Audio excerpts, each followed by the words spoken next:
Hey hikers, Lee with Trailside Fitness. In today's video, we're going to go over hill intervals and how you can use them to boost your uphill hiking performance. Stay tuned. One of my absolute favorite workouts for hikers is adding in hill intervals, especially in the last half of their program to help them prep and prepare right before they get out on trail. So I'm going to walk you through the specifics for hill intervals, how we can progress them, and then maybe some modifications you can make if there's not a hill right nearby. Now, as far as the intervals themselves, we're looking to gain 20 to 25 minutes of total climbing time. So just the ascending, not the descending part. So if we're doing 5 minutes of climbing, you need to do 4 rounds to hit 20 minutes. Pretty simple. You're gonna start without a pack, and I want you to just focus on climbing at a pace that you can maintain nose breathing throughout. And the goal here is to climb for 4 or 5 minutes only. Then you're gonna turn around and come back down to the start. And on the way back down, that's your chance to just rest and recover. Not feeling rested and recovered at the bottom, take a few minutes and then head back up again. As far as the pacing on the uphills, again, pushing that nose, breathing intensity pace, that might get a little bit challenging, and that's okay. We really wanna drive physiological changes for hill climbing.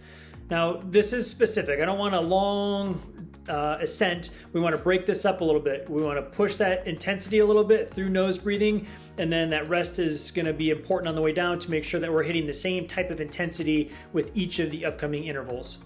So try and adjust your pace that you can maintain your output for the duration of that ascent.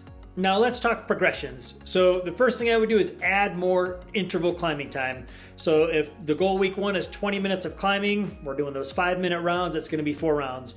So week 2, we're gonna add a round to that. We're gonna do 25 minutes of climbing.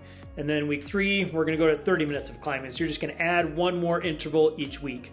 That's the easiest way to start out with progressing. Cool, pretty straightforward, right? So now we're gonna go back to week 1, 20 minutes of climbing, and we're gonna add a pack that's about 10% of your body weight. And then each week, we're gonna add 2 to 3 more pounds to that pack.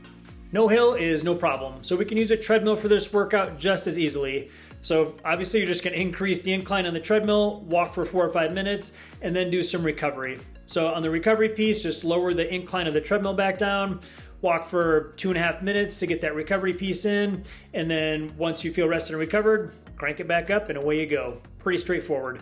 As far as layout goes, same as before, add an interval each week, and then after that, the next progression is adding a pack and then starting back over at the 20-minute mark, building in intensity and pack weight as you go. Okay, now it's time to make things a little more fun to finish out the workout. So what I mean by this is we're really gonna dial up that intensity on the last interval that you do for the workout. Don't do this for the intervals you do beforehand, save this for the last one only.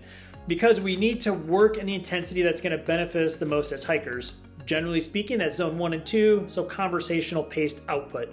This last one, I want you to be mouth breathing, really push the intensity, push the pace. You're still not running, you're still not jogging, you're just really cranking up the intensity for that last 5-minute interval.